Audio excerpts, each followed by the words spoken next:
Boa tarde, boa tarde a todos. Estamos começando mais um Cinep RJ Convida. Hoje sobre mais um tema relacionado à psicologia. Vamos esperar o pessoal entrar, tudo bom? Esperar o nosso convidado de hoje entrar também, Bruno querido.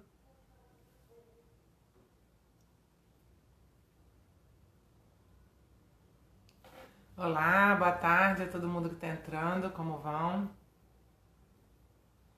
Estamos aguardando o Bruno, nosso convidado de hoje, que a gente vai falar sobre controle e descontrole emocional. Como lidar com isso tudo nos dias atuais. O Bruno deve estar entrando já entrou, querido Bruno. Prazer. Vou colocar o Bruno aqui para conversar com a gente. Já ele vai entrar. Olá, Bruno, querido, boa tarde. Boa tarde, tudo bom? Me ouvem bem? Ouvindo bem, tá ótima, a imagem também, maravilha. Como é Ah, que você tá? tô bem, conseguindo levar a vida aí na pandemia, né? Com algum Conseguindo levar no descontrole, controle? controle também.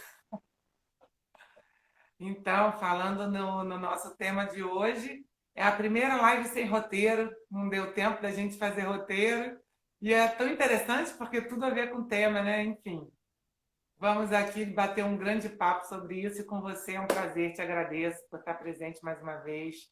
Até acalma o coração, com o Bruno vai dar tudo certo. Eu que agradeço ao Cinep sempre pelos convites, as oportunidades. Para mim é um prazer, uma honra poder colaborar de alguma forma com o Cinep, com todos que fazem parte dessa rede, né?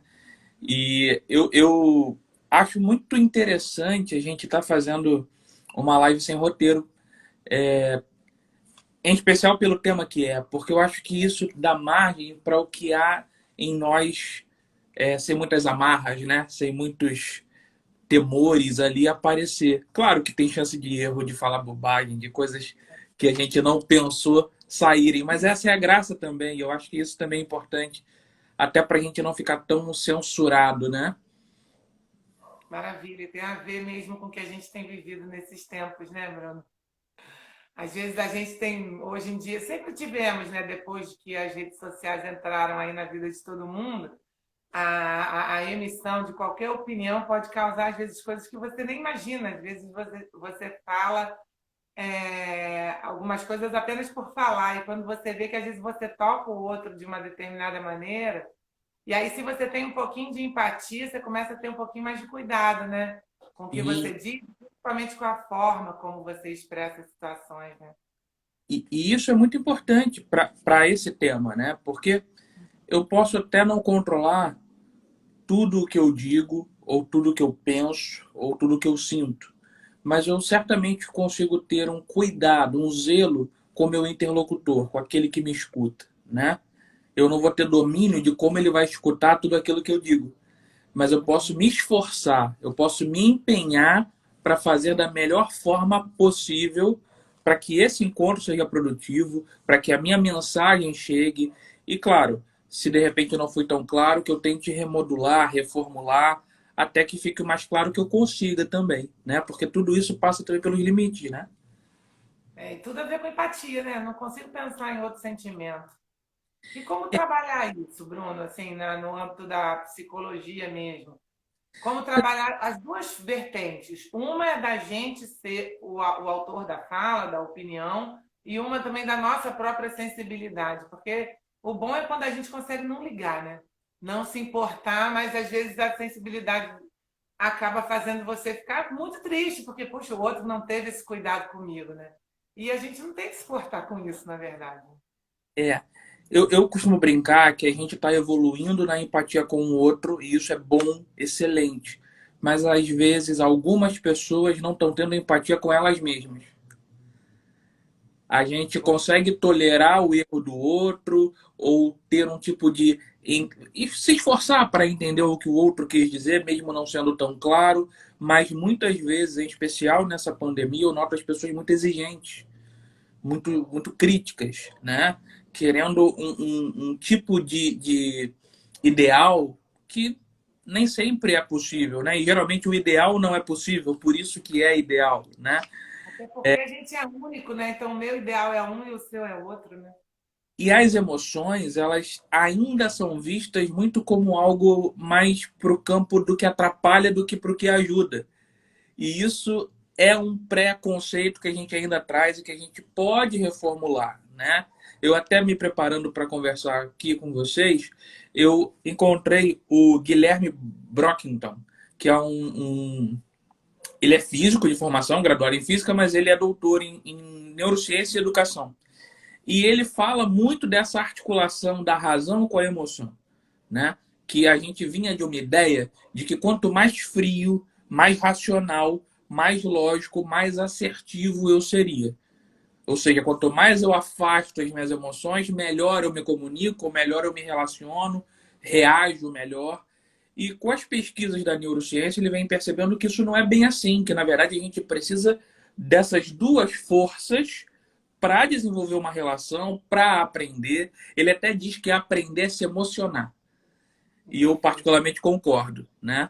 Eu acho que esse encantamento ele é fundamental para que a gente possa querer aprender e gostar do que está aprendendo, né?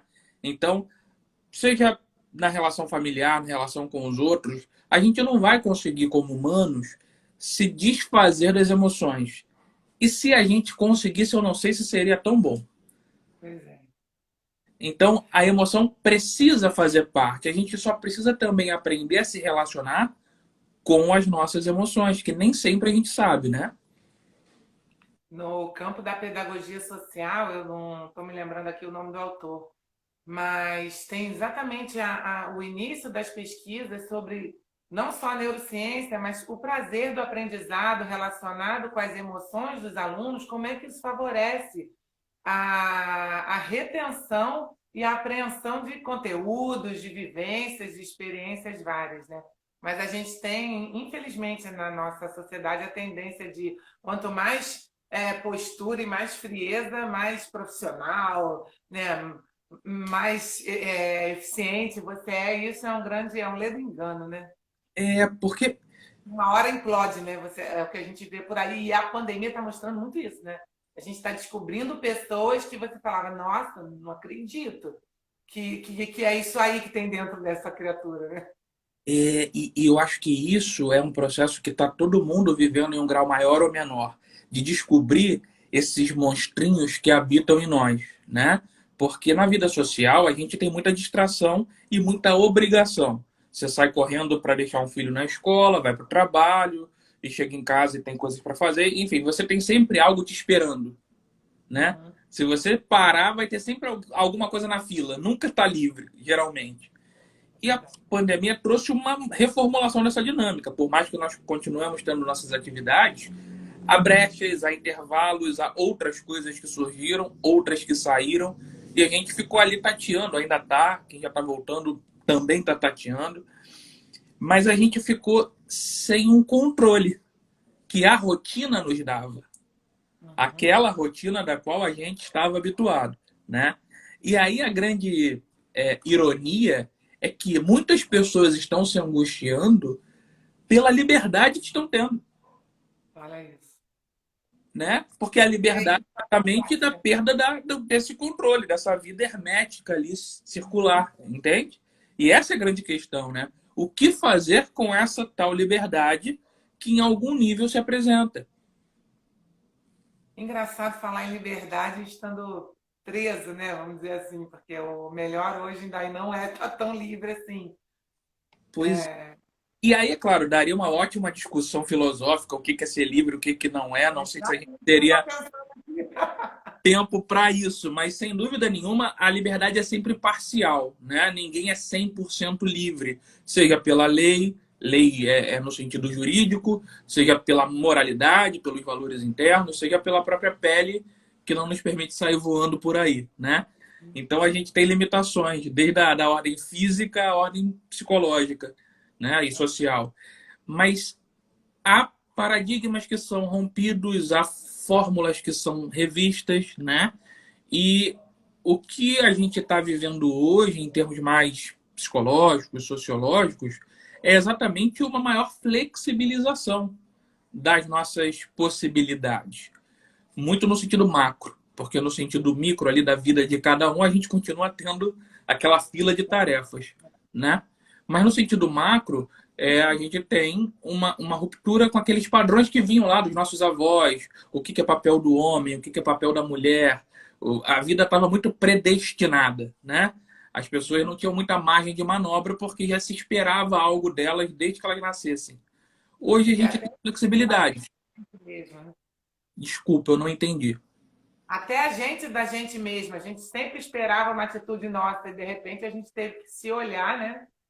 Isso. Se conhecer e talvez elencar prioridades para a vida tem a ver com isso que você está falando, porque eu penso muito que a pandemia, o isolamento social, a pandemia, tudo o que a gente está vivendo tem me feito refletir sobre isso e com algumas pessoas que eu converso também. Tem, olha, eu acho que eu vou priorizar mais isso, desvalorizar mais aquilo, né? Esse é o exercício da liberdade.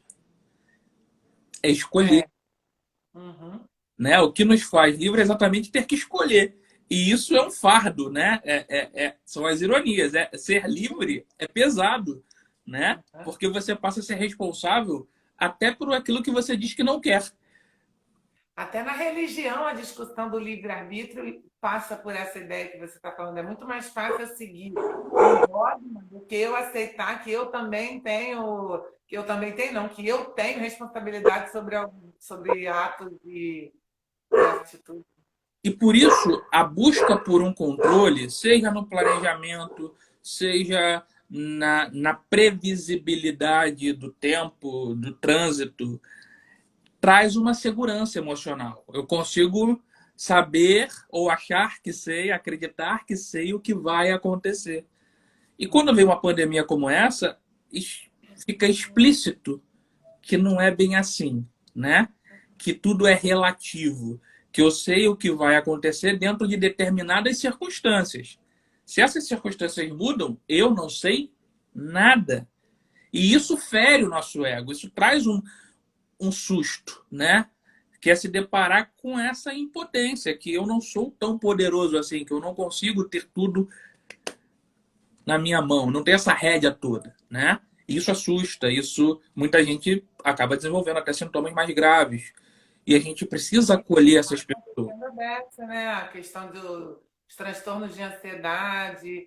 E até eu sei que as organizações de saúde não divulgam o número de suicídios, mas como eu conheço, né, psicólogos, psiquiatras, várias tentativas de suicídio estão aumentando, né, infelizmente. Sim. E cai também numa questão que a gente começou falando. Agora a relação ficou mais intensa em casa, né? Você convive mais, você tem as suas questões que vão se encontrar com as questões do outro e que às vezes você não teve tempo nem de digerir a sua e está tendo que lidar com a do outro. A gente esquece que uma relação também precisa de distância, né? Que isso é saudável. Não é distância de morar um no Polo Norte, outro no Polo Aham. não. É a distância emocional, é eu ter meu tempo de poder ver minha série, ler meu livro, ou não fazer nada por um tempo e depois eu me encontro com o outro, mesmo que eu more na mesma casa. É claro que nem todo mundo tem essas possibilidades, mas isso seria muito bom se a gente pudesse exercitar e respeitar esse tempo do outro. Porque às vezes a gente também fica muito inseguro quando o outro se distancia, quando o outro fica meio que ausente, né? Assim, você fala e a pessoa tá meio aleatória, meio perdida, você fala, ih, não tá bem. E às vezes é a forma que ela tem de ficar bem, esse Exatamente. pequeno respiro, né? E a gente fica o tempo todo puxando as coisas para aquilo que nos traz uma sensação de segurança que nem sempre é saudável. E aí o título, né, que é o descontrole emocional, muitas vezes essa pessoa que se descontrola, que tem um ataque de ira, que esbraveja, no fundo é exatamente alguém que está sufocado. É o que está mais sofrendo, né? E, claro, isso não dá direito a nenhum tipo de agressão, nada disso. Nós estamos falando dessa linha, né? Eu estou falando das pessoas que às vezes poderiam falar num tom e falam em outro, né? Que se empolgam e perdem um pouco a dimensão da relação, fica fora do tom, fora um pouco desagrado. Fala direto. Você está falando, eu estou imaginando comentários e expressões de opiniões das mais diversas ordens aqui. Que a gente pode falar tudo o que a gente pensa de uma forma elegante, grosseira, gritando ou não, ainda que seja escrito, né? Carinhosa, amorosa ou bruta, mas você pode expressar, né? É uma escolha também, né? Às vezes a pessoa fala, ah, falei sem pensar. Acho que não, né? Ainda mais em rede social que você escreve. Acho que ali também sai muito dessa vontade de dizer o que no dia a dia, na cara a cara, não diz, né?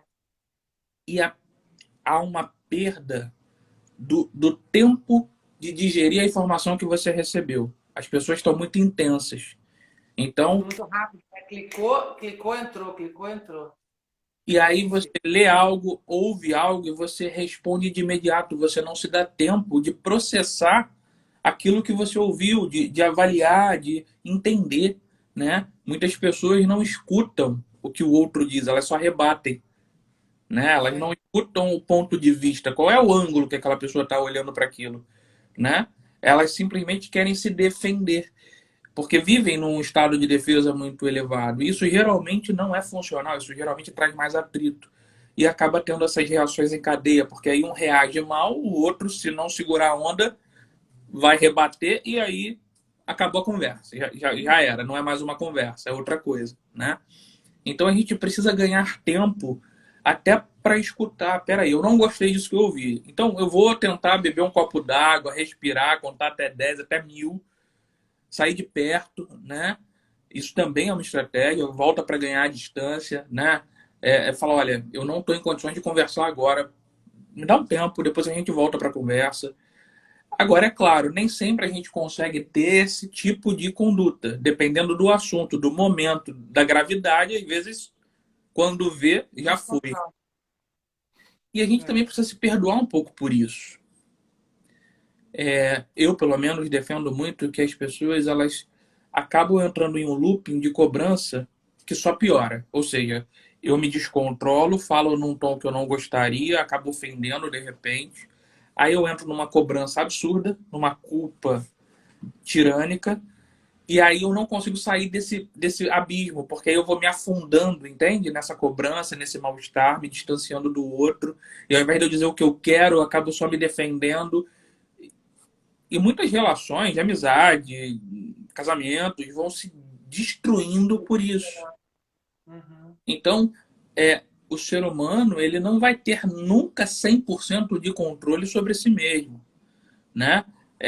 Uma das coisas que a gente percebe aí no cotidiano é que uma pessoa que você conhece diante de um assalto, você não tem como prever qual vai ser a reação dela. Uhum. Você pode supor, a pessoa é calma, não vai reagir, e de repente é ela que reage. Ou a pessoa que é mais agressiva na hora trava, congela. Não Uhum. tem como prever. A gente não tem total domínio sobre quem somos. E eu sei que isso não é gostoso de ouvir. A gente gostaria de acreditar que a gente é super poderoso, que faz e acontece. E até em alguns momentos é assim. Mas não sempre, né? Não toda hora e não em qualquer situação. Tem um lado que escapa, né, ao nosso controle. Freud não era um sujeito cartesiano, né? Ele não concordava muito com o Descartes, porque enquanto o Descartes diz penso logo existe, é uma primazia da razão, Freud vai dizer, olha, não é bem assim, né? Nem sempre você vai reagir ou agir de acordo com o que você pensa. E eu sempre brinco que todo mundo que já teve um ex ou uma ex sabe disso. Você jura que não vai ligar e quando vê, ligou. Então, é, esse domínio sobre o nosso eu, ele é muito frágil, na verdade, né? O Uhum. Stuart Hall, eu gosto muito de citar ele, que é um sociólogo, se eu não me engano, jamaicano. Ele fala que se a gente acredita que tem uma definição completa do eu, é uma ficção. Olha que legal. Né? Então, e é uma ficção que é gostosinha de acreditar e a gente precisa acreditar um pouco. Eu preciso ter uma noção de quem eu sou minimamente. Senão também eu começo a caminhar para algo mais esquizoide e aí fica difícil. Mas não quer dizer que essa ideia que eu tenho de mim se revele 100% coerente em todos os momentos. E quem eu sou hoje, né, nos meus processos de identificações, de vivências e aprendizados, provavelmente não vai refletir 100% quem eu serei daqui a 10 anos ou quem eu fui há 10 anos passados. Esses processos estão em mudança e eu preciso também ter uma relação com isso, até para suportar as minhas mudanças, as minhas diferenças de mim comigo mesmo e, por consequência, as diferenças do outro, né? Aí a gente já entra no campo da tolerância. O, o Mário Sérgio Cortella, numa entrevista que eu vi já tem um tempo, ele falando sobre tolerância, que ele gosta mais do termo acolhimento.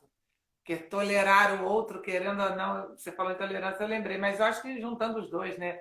Você tolerar já é o primeiro passo, depois você acolher seria lindo, maravilhoso. E a gente falando de tudo isso que você está trazendo, eu pensei assim, como é importante a gente trazer para as crianças nas escolas esse pensar, parar, pensar para depois você externar, né, uma ação ou uma opinião. Né? A gente vê aí países há muito tempo já trabalhando questões socioemocionais dentro da escola e o Brasil está começando.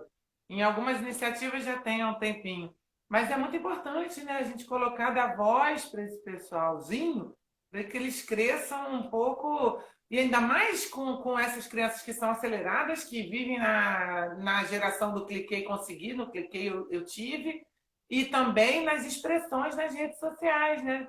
Porque a brincadeira de hoje, no meio da pandemia, é invadir salas de aula para falar coisas que você não diz quem você é, invade, fala um monte de bobagem e sai da gargalhada, acho engraçado. Né? É, Então, tem muita coisa ainda para a gente trabalhar nesse caminho, qual caminho, né, do controle emocional. eu fui a uma palestra há alguns anos.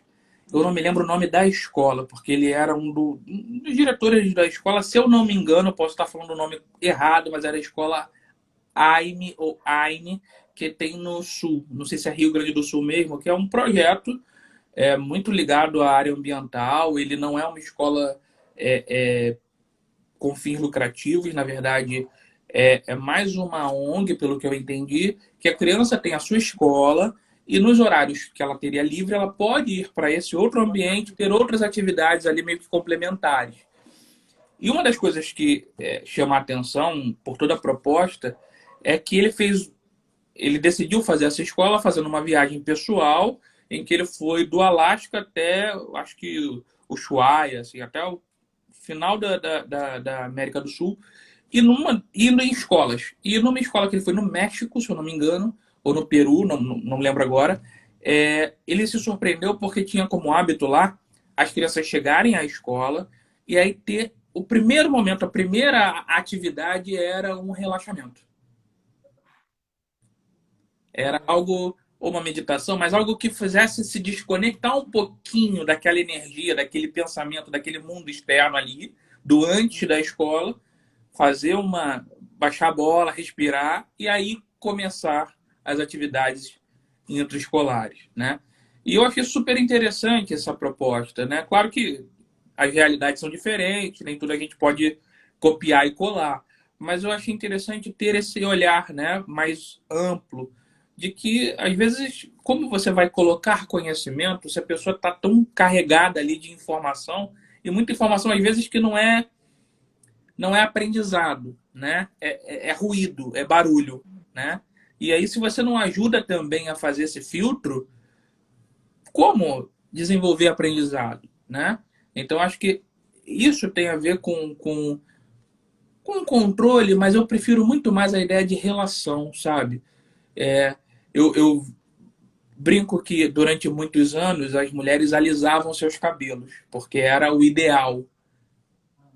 E hoje a gente vê uma grande parte fazendo o processo de transição capilar, se relacionando com seus cabelos originais, né? De outra forma. Então eu uso essa metáfora porque eu acho que a gente passou boa parte da vida tentando alisar todo mundo num único modelo, né? E a gente vem com ideias de controle para isso.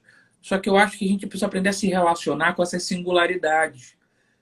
Uhum. E não controlar, não moldar, mas se relacionar, descobrir como extrair o melhor de cada ser humaninho que a gente tem aí pelo caminho, né? E isso é relação, não é controle apenas, não é só medidas de contenção, é buscar formas de diálogo, de construção junto, de inspiração, né? Ainda que distantes, mesmo que a gente não tenha ainda, né? Não esteja aí convivendo presencialmente, dá para a gente abrir esses espaços nas escolas, né? Os professores têm, eu tenho visto várias iniciativas com esse cuidado. Tem uma escola específica, não vou citar o nome porque eu não pedi autorização, que além das aulas online na plataforma que eles utilizam, eles param em todas as aulas, eles conseguiram essa logística. Eles param após a aula e falam: algum aluno quer ficar? Vocês precisam trocar ideia sobre alguma coisa a mais. E às vezes os alunos ficam, e eles ficam 15 minutos. E vários alunos ficam, acabam falando de coisas muito pessoais, de sentimentos, e aí eles repetem: olha, então vamos marcar um outro horário? Ou eles ficam mais tempo. A orientadora educacional está cuidando disso, e ela faz o que se o professor não pode ficar, ela fica e vai dando voz a esses alunos. E aí você vai trabalhando isso. Isso tem ajudado muito essa escola específica. Eu achei muito legal e tem a ver com o que você trouxe agora, né? A gente poder dar voz, né? Acolher esse E pessoal. claro que inspiração não é cópia, né? Não é fazer uma reprodução literal ou fiel ao que a gente tem como inspiração. É exatamente trazer para a gente conseguir construir e criar em cima dessa inspiração, considerando as nossas realidades, né? E, portanto, no momento como a gente está, de pandemia, é óbvio que muitas coisas estão sendo revistas. Meu cachorro, infelizmente, É ele live, é participa, live. né? E ele É está live. empolgado porque está ouvindo fogos. Então a gente também tem que considerar a realidade do momento. É óbvio que a gente está trocando ideia sobre possibilidades, mas sempre considerando o momento presente, né? E tem um comentário, né, que eu acho que é importante responder, que é da Li Claro. TV, TVS. Ela assim, falou, sinceramente, falar de meditação enquanto um monte de gente está morrendo, os funcionários da escola não valem nada, podem morrer para que o aluno não perca o ano letivo.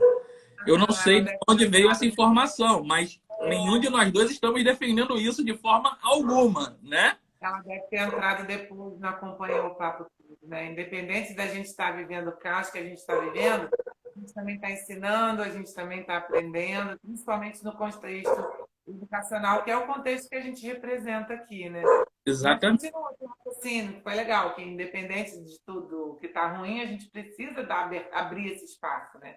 Para falar e cuidar das emoções. E isso é uma das coisas que me deixa muito orgulhoso de ter essas oportunidades com o Cinep RJ, porque por eu já conhecer vocês há alguns anos, eu posso me dar o direito de dizer que eu sei os valores que vocês defendem, né?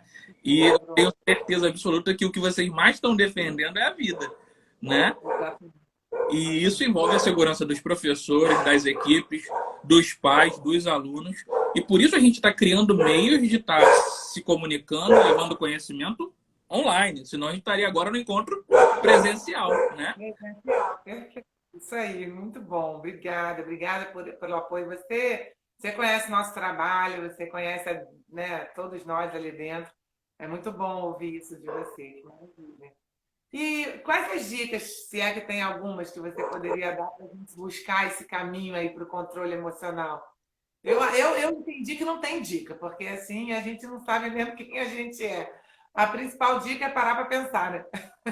Sem dúvida. E eu acho que, assim, quando a gente começa a se relacionar com a gente descobre coisas que a gente tem de bom e coisas que a gente não tem de que não é tão bom assim. Ninguém E é 100% nada, né? isso, e algumas coisas a gente pode sim melhorar, mudar, mas outras a gente pode aprender a conviver ao invés de só se machucar, né? Ao invés de eu passar minha vida lutando contra algo que eu não consigo controlar, como eu posso me relacionar com isso de uma forma mais produtiva e proveitosa? Porque também é possível, né? Eu tenho um livro, vai aparecer ao contrário aí na tela, mas eu posso dizer para vocês, se chama Rápido e Devagar, Duas Formas de Pensar, do Daniel Kahneman. Ele é um psicólogo que estuda economia comportamental e ganhou um Nobel de Economia. E uma das coisas que ele fala nesse livro, e que eu acho super interessante, é que ele defende que o nosso cérebro tem duas formas de pensar, né? O que ele chama de sistema 1 e sistema 2. E aí o sistema 1 é mais intuitivo, é rápido, automático, influente, ele é um autor secreto das nossas decisões. E o sistema 2, ele é mais consciente, ele trabalha mais de forma racional, ele inclui cálculos complexos e demanda concentração. E ele dá um exemplo muito interessante. A gente consegue estar dirigindo, caminhando e observar pássaros, observar árvores, reparar que de repente fizeram uma obra ali. Isso não exige muito esforço intelectual. Mas ele diz que se você estiver caminhando com um amigo e pedir para ele fazer um cálculo de, deixa eu ver para usar exatamente o exemplo que ele deu, 23 vezes 78, muito provavelmente esse seu amigo vai precisar parar para responder a esse cálculo. Dificilmente ele vai conseguir continuar caminhando e fazer esse cálculo e te responder. E aí ele sinaliza que esse sistema 2, que é mais racional, ele precisa de tempo. Ele precisa de mais energia, não é automático, né? E eu acho que essa é uma grande dica para a gente reconhecer que nem tudo a gente vai ter resposta imediata. Pode não ser um cálculo, mas certamente tem situações complexas que não dá para a gente ter uma resposta meramente intuitiva. A gente vai precisar fazer um garimpo interno, uma pesquisa mais aprofundada, talvez conversar com outras pessoas, se articular para dar uma resposta mais elaborada. Então, esses dois sistemas, eles existem. Ele pesquisa isso cientificamente, com vários modelos, e todos nós podemos experimentar isso nas nossas rotinas. Basta a gente começar a perceber mais como esses sistemas nos afetam, né? E aí Continua, desculpa. a gente vai conseguindo desenvolver um relacionamento até para perceber aonde eu consigo ir bem, aonde eu preciso de mais tempo para ir melhor. Você falando me lembrou Humberto Eco, num texto dele, que eu não me lembro o qual, em que ele fala da relação com a leitura. Que existem leituras que você vai lendo e vai lendo. E aí, quando você vê, acabou, tal, legal. Agora, existem aquelas leituras que são tão aprofundadas que você lê, você para, pensa, você relê, e que essa relação, ele vai falando sobre a relação dele de leitor com a leitura, que essa relação vai te fazendo ir buscar por leituras que ou te levem para um lado ou te levem para o outro, né? E até ele fala um pouquinho dessa questão do esforço cerebral, maior ou menor, bem, bem legal, assim, que tem a ver com você. Deixa eu falar o comentário da Fernanda, Fê Costa Longa. Querida, um beijo para você. Até empresas têm promovido palestras e incentivado a meditação para os funcionários que estão em home office. É interessante para todos. É verdade. A Rita, querida Rita, diretora de uma das nossas escolas associadas. Minha saúde emocional foi fazer agendas para conseguir um equilíbrio emocional. É a questão do controle, né? Saúde para focar, a Rita continua ali.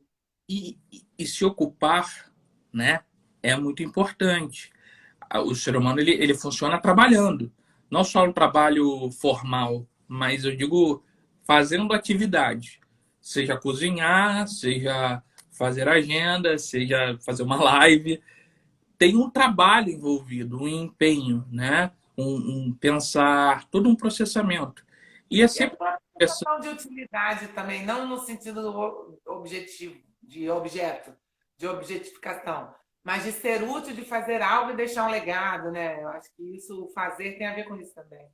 porque tem a ver com encontrar um sentido para a vida também, né? Porque a vida vem sem bula, né? Vem sem manual. A gente chega aqui, cada um vai construindo o sentido da maneira que pode, com as crenças que tem, com os valores que recebe. Mas a gente está nesse processo contínuo, porque cada surpresa ou susto que a gente toma, a gente precisa dar uma reavaliada. Uhum. Então, Bomba, é, cuidado para não cair, né? o útil tem muito a ver com essa busca por construir um sentido, que não deixa de ter a ver com amar. Amar é dar sentido para algo, né? Geralmente uma pessoa que ama encontra no amado ou na amada o sentido da sua vida, né? Naquele instante, naquele contexto, é a verdade daquela pessoa, né? E a gente pode migrar isso para avós e netos, pais e Ele filhos. fez isso agora e toda forma de amor, né? Não só o amor casal, sexual, mas o amor pelo outro e pronto, né? Ele dá exatamente isso daí. Ele nos contempla de alguma forma com aquilo que a gente, opa, vale viver por isso, né? Exato. Porque é algo que a gente às vezes perde essa sutileza dessa profundidade, né? Eu estou usando exatamente a sutileza da profundidade, porque ser profundo às vezes é sutil. Nem sempre o outro alcança, né? Mas a gente pode buscar por isso, pode ofertar isso, alguns vão mergulhar com a gente, outros não, né? Mas é importante a gente ter consciência do que nos impacta, do que nos instiga nessa experiência existencial que é estar vivo. Porque só controle nem sempre é vitalidade. O amor não funciona com controle, se a gente parar para pensar, né? Querer ter o amor do outro a qualquer custo geralmente não dá resultados positivos. Alguma liberdade é preciso existir para que o outro nos escolha como objeto amado, né? E aí tem um pouco de sorte, um pouco de carisma, educação e outras coisas mais. Mas é nessa troca, nessa relação que a gente pode construir uma relação amorosa, em especial com a gente. E não apenas buscando mais controle, mais padrão, mais modelagem. Claro que são funcionais, em alguns momentos a gente precisa sim, a gente precisa de regra, mas não resumir a vida a isso. E suportar algum descontrole. Talvez até começar a ver algum grau de beleza nisso, né? Eu adoro animais, mas sempre me angustiou muito passarinho em gaiola. Respeito quem tem, quem cria, quem gosta. Mas eu, quando vejo, me causa um mal-estar. Porque eu prefiro vê-los. Deve estar, ela tem essa Fernanda, ela a vida inteira ela teve uma gaiola vazia dentro da casa com dizer. Essa não é uma gaiola vazia, sim um pássaro em liberdade. Um dizer em espanhol. Então ela tem ela uma vez muito pequena, ela me falou exatamente essa sensação sua.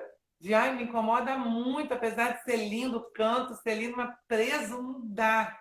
Não dá, legal. E eu acho que é nessas sutilezas que a gente começa a repensar a nossa vida, né? Do quanto é belo a liberdade do pássaro, mesmo que seja limitada, mesmo que tenha riscos, mesmo que ele vá ter uma vida, não sei, longa, curta, não sei há quanto tempo vive um pássaro, mas enfim, é o que ele pode experienciar de existência, né? E engaiolado, ele vai estar seguro, vai ter alimentação, vai ter água, vai estar super bem cuidado, provavelmente, mas com que vitalidade? Então, dosar controle com descontrole, suportar que parte da vida funciona melhor sem tantas amarras, por mais que tenha riscos.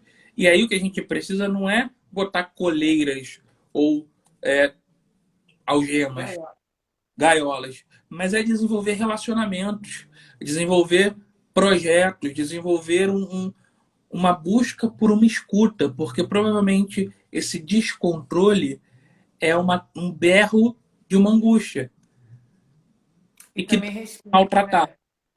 Desenvolver também respeito, né, Bruna? Porque mesmo que você não escute, ok, mas respeita, né? A Rita está fazendo um comentário aqui. Primeiro veio o caos, depois a calmaria. Opa, agora o foco. Foco em você e no outro. A nossa correria foi desacelerada, tivemos que abrir os olhos para esse emocional que vinha sendo encaixotado. Verdade. É, E aí é que tá. Se você passou tanto tempo aprisionado, a hora que abrir a portinha, não vai sair tudo em fileirinha, bonitinho, organizado, né?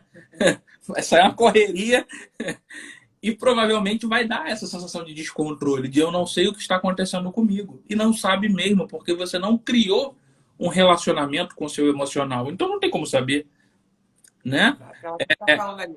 O agora está mais vivo, o relacional veio à tona, bora arrumar. Perfeito, né? Tem que arrumar, né? E assusta, é compreensível que assuste, é compreensível que dê uma sensação de desespero, você está sentindo ou tendo vontade de coisas que você fala, não, mas eu não sei se eu posso, eu não sei se eu devo, eu não sei se sou eu mesmo, né? Gera É. um hiato. Mas Hum. isso é se dar conta do processo de quem você é e de quem você está sendo, né? Não basta simplesmente tentar trancar de volta no armário ou embaixo da cama ou na gaiola. Talvez não seja a melhor estratégia, mas ok, vamos tomar um café e conversar, né? Me conta aí o que você, qual mensagem você me traz, né? Talvez tenha algum recado valioso que a gente não está escutando. E na hora que a gente constrói um diálogo, a gente cria coisa em conjunto com o outro e E com a até gente. o contexto do outro, né? Porque às vezes você não arruma o interior e solta pérolas ou não pérolas por aí, sem analisar todo o contexto externo, né? Exato. E ainda que o outro te explique, você fica naquela sem ouvir, né? E acho que uma das coisas que a gente pode fazer para tentar encontrar um relacionamento mais saudável com as nossas emoções é perceber como elas funcionam. Perceber se você fala mais acelerado, se você fala mais devagar, se você respira enquanto É, fala, você fala e perde o fôlego, né? Se você quando é contrariado, se você se exalta, ou se você consegue ter uma escuta ok, a pessoa pensa diferente de mim, mas eu deixo entender, né? E uma das coisas que eu sempre defendo é ter curiosidade. E, geralmente a curiosidade nos ajuda a aprender. Quando a gente perde a curiosidade, fica mais difícil, né? hum, E a curiosidade a gente pode ter sobre tudo e todos, né? Não é para ser fofoqueiro, não, gente. É para né? ter interesse em me conta a sua história. Como você chegou até aí? Por que você pensa desse jeito? O que te levou a acreditar nisso? Isso é curiosidade, é interesse em ouvir o outro, né? Até para você poder começar a entender um pouquinho o que está acontecendo, qual é a realidade, qual é a história. E assim você também pode dividir a sua, né? Isso ajuda muito a gente a sair dessa posição mais reativa, agressiva ou passivo-agressivo para uma relação de construção, de parceria, né? O que não é perfeito e nunca será, né? Ou que não tem nome nem nunca terá, mas que de alguma forma tem um manancial de oportunidades aí. Mas essa postura não requer uma humildade? Porque no momento que eu me acho o senhor ou a senhora da razão, eu acho que eu estou certa e que por isso, se eu acho que eu estou sempre certa, eu me julgo superior ao próximo, não vou conseguir entrar nesse caminho, eu acho. Posso estar errada, tá? Eu Olha, eu acho que concordo. todo mundo Eu pode acho mudar, mas é difícil, né? a sociedade do controle, ela é petulante. Porque se a gente começa a partir dos princípios de que vamos conseguir dominar tudo, seja pela via científica ou qualquer outra, e aí a gente vai conseguir fazer tudo, e isso é um pouco petulante, é um pouco arrogante, né? É um negar os limites, ou seja, eu posso muito, mas não posso tudo. E essa Uhum. é a lógica que nos rege hoje. Em boa parte dos discursos que a gente escuta por aí, inclusive que levam plateias à loucura, são Exato. discursos de superpoderes, né? De Mulher Maravilha e Superman. Não O no sentido impossível. nietzschiano, mas no sentido capitalista mesmo, comercial, né? Estou Mais entendendo. de Hollywood do que de Nietzsche. É, O e isso, impossível não existe. Vamos lá, você é capaz. Você vai, uau, e aí você entra naquela noia de que você tem que conseguir porque o cara tá lá falando. e aí o que era uma opção começa a virar um dever. Exato. E aí as coisas desandam muito, porque você perde o referencial interno e passa a tentar ser aquilo que o outro diz, vende para você que ele é. E que de repente não é bem assim ou não é isso tudo, né? Ou não é para você, né? Exatamente. Então tem muita gente que às vezes chega no consultório machucada por essas experiências de eu tentei, montei negócio, quebrei. Eu fui. Claro que tem risco, mas às vezes a forma que você está fazendo não passou por um processo de perceber se realmente era aquilo que você queria, se você tinha as habilidades para fazer aquilo, né? Eu brinco que se eu quiser virar um atleta hoje vai ser difícil. Eu vou demorar um pouquinho para poder virar atleta. Eu posso tentar aprender muitas coisas e desenvolver habilidade, mas virar um atleta competitivo para a Olimpíada, Acho que não. Então, a Fala, fala. reconhecer limites não é fraquezas, é, na verdade, poder priorizar e escolher as potências. Eu não vou ficar insistindo naquilo que eu não vou conseguir ser, vou dar o meu melhor. Então, eu vou me dedicar naquilo que eu posso. Eu não vou chegar aqui dizendo uma coisa que eu não acredito. Eu vou tentar falar da melhor forma possível aquilo que eu acredito. E aquilo que você domina no bom sentido, porque a gente também pode falar o que não. Eu estou falando de um monte de coisa que eu não domino, porque eu sei que você domina. E assim também, quando a gente for falar de outros assuntos que eu domino, que você não domina. Mas exatamente acreditar, né? Você vai falar com verdade, né? É isso que você quer dizer, né? Exato. E você vai estudar, você vai se aprimorar, você vai buscar saber um pouco mais por esta conexão. E tem muita gente que está, às vezes, se violentando emocionalmente para tentar se encaixar em padrões Exato. que não são dela, que não combinam, entende? E ficar bonito para o outro apenas, né? Porque você pode querer impressionar, é legal, mas você também tem que olhar para você e falar: nossa, isso me agrada. Eu sou legal mesmo, não só estou me mostrando legal, né? E aí é Mas suposto essa que questão. vai ter pessoas que não vão cair no seu charme, que você não vai controlar a atenção de todos, que você não vai ser elogiado e aplaudido por todos, mas que você pode ter pessoas por afinidade que vão se aproximar. E esse é o barato, né? Quando eu atendo paciente jovem, adolescente, que está nessa fase de descoberta do corpo, de relacionamento, tem essa questão de tentar ser o que agrada, né? Muitos, pelo menos. Eu tento falar isso, que, claro, é legal a gente tentar melhorar e ser algo que a gente goste. A gente gosta da gente. Mas é importante também avaliar se você realmente quer ter a companhia dessas pessoas, se elas te agradam. Porque Sim. talvez você Você está fazendo um só está grande querendo esforço pertencer àquele grupo, né? para estar num grupo que no fundo não te agrada, enquanto tem outras pessoas e outras oportunidades que te agradariam mais, mas você não está nem dando a oportunidade. E Então, isso mostre vai por todas as você. fases da vida, né? A gente sabe que os adolescentes vivem isso muito mais fortemente. Mas isso vai sendo carregado e levado até a vida adulta. E você morre convivendo com grupos e determinadas experiências que você realmente não. Você gostaria de estar em outro lugar, né? Isso acontece muito, né? Você deve Eu, viver muito isso. Eu vejo isso com pai de eu, aluno, com mãe de aluno, imagino você.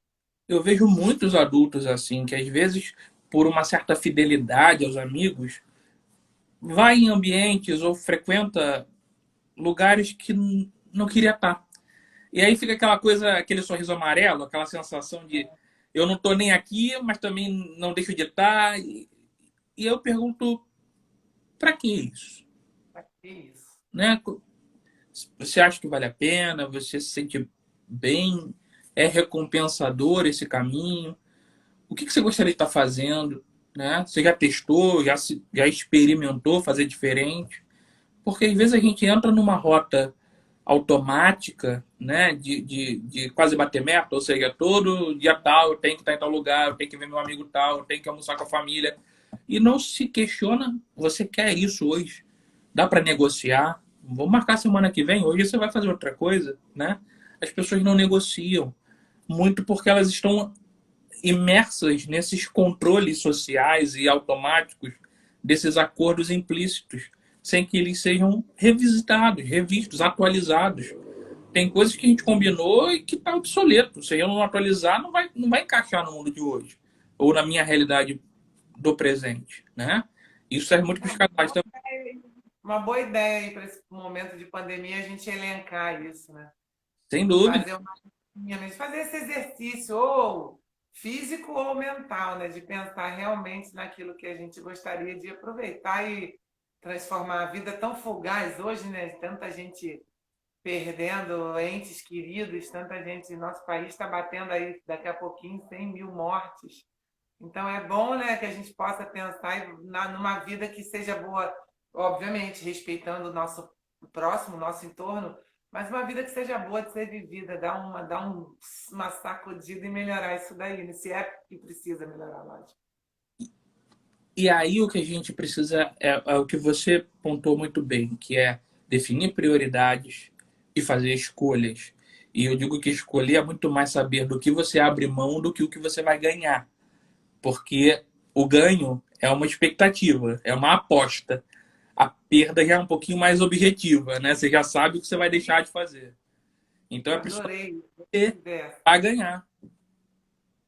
Exatamente, abrir mão para poder ganhar. Perfeito, muito bom. Queridos, chegamos em 10 minutos finais.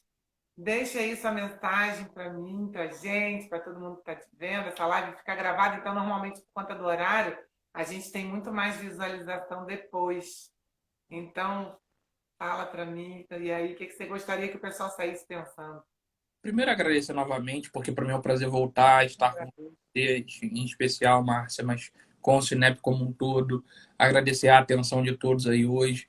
O que eu gostaria de deixar enfatizar, né, é que a gente pode ter uma relação saudável com a gente quando a gente trabalha se aceitando, no sentido de reconhecer quem somos, o que temos de bom e de ruim, e a partir daí buscando meios de melhorar o que é possível de ser melhorado. A exigência, a crítica ácida, essa coisa superegóica em psicanálise, de ter sempre esse tirano aqui dentro, né?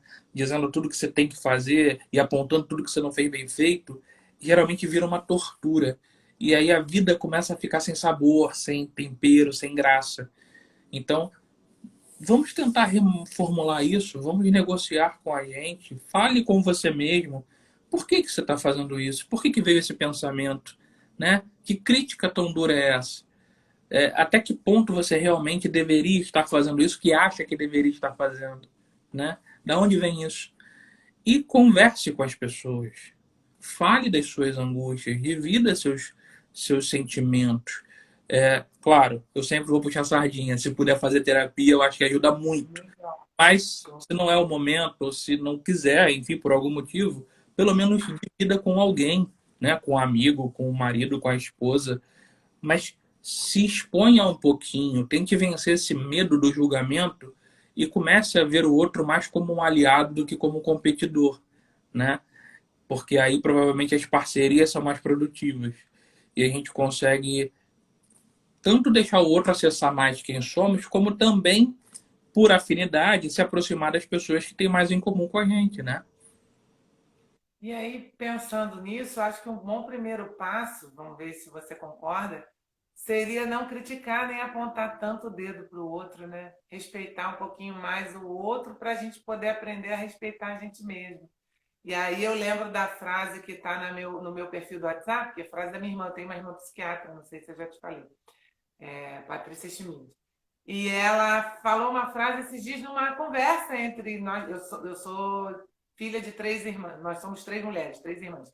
A gente trocando ideias sobre essa situação toda, e ela vai e joga essa frase. E a frase é assim: eu aprendi com a pandemia, a pandemia está me fazendo aprender a respeitar mais o outro. Cada um sabe onde dói mais o medo de morrer. E, gente, e o que a gente vê, né, de chacotas, de brincadeiras, porque um está com mais medo, o outro está com menos medo, e aí a gente perde um pouco essa sensibilidade, porque a gente não está brincando de. Não tá, a gente não está fazendo zoação do futebol, do teu time, que perdeu ou ganhar, não interfere em nada na minha vida. A gente está falando de coisas graves que geram morte, né, que geram sequelas, e se a gente puder ter essa sensibilidade de, pô, respeito mais o outro agora, porque cada um sabe onde dói mais o É. medo de morrer. Eu achei tão bom Eu ouvir achei linda a frase da sua irmã. Acho isso. Freud dizia em seu texto A Transitoriedade que o valor das coisas está exatamente na sua finitude. Exatamente por ter um prazo, por saber que não vai ser para sempre, que a gente valoriza aquele instante, aquele momento, aquele encontro. E eu particularmente concordo muito com essa ideia. Eu acho que a gente precisa aproveitar, não sei se a palavra seria aproveitar, mas aprender a valorizar mais o que a gente tem que nos faz bem, as pessoas, os aprendizados, as vivências, o momento de lazer, uma brincadeira com o neto, a troca de carinho com a esposa, com o marido, com a namorada, com o namorado, o livro que você lê que te faz ter um insight. Mas é isso, porque isso vai passar. Outros momentos virão, outras dores virão. Mas se a gente ficar preso a uma dor, a gente também não aproveita os momentos bons e não faz o luto de deixar esse momento passar com todo o respeito que ele merece, mas valorizando aquilo que ficou de bom e a memória do que a gente carrega, né? Eu acho que a gente se sente melhor quando a gente não está tão preocupado em ser perfeito. Maravilha, Bruno. E olha, a Rita acabou de estressar no comentário dela exatamente como eu estou me sentindo. Excelente esse momento, uma live light, desacelerou, gratidão. Gratidão, Bruno, desacelerou, que gostoso, batemos um papo, me senti em casa, estou mesmo em casa, mas assim, vamos marcar quando isso tudo passar, da gente se aproximar e aqui em casa ou aí a gente se reencontrar e bater mais papo. Que delícia, obrigada. E é possível fazer muitas coisas sem tanto controle como a gente não tinha pauta hoje, né? Exatamente. Essa foi muito legal. Adorei essa experiência, me senti muito bem. Obrigadão para você. Um beijo aí para todo mundo. Até a próxima. Até. Obrigado, gente. Fala o seu Instagram, é Ah, PC Bruno Marcelo. isso, meu Instagram é Psi Bruno Barcelos, deve estar marcado depois em algum lugar aí. E de qualquer forma, me procurem aí nas redes, né? E vai ser um prazer poder bater um papo com cada um de vocês, se quiserem depois mandar alguma mensagem, tirar alguma dúvida. Isso aí. Um beijo, muito obrigada. Beijão, pessoal. Obrigada a todo mundo. Até a próxima.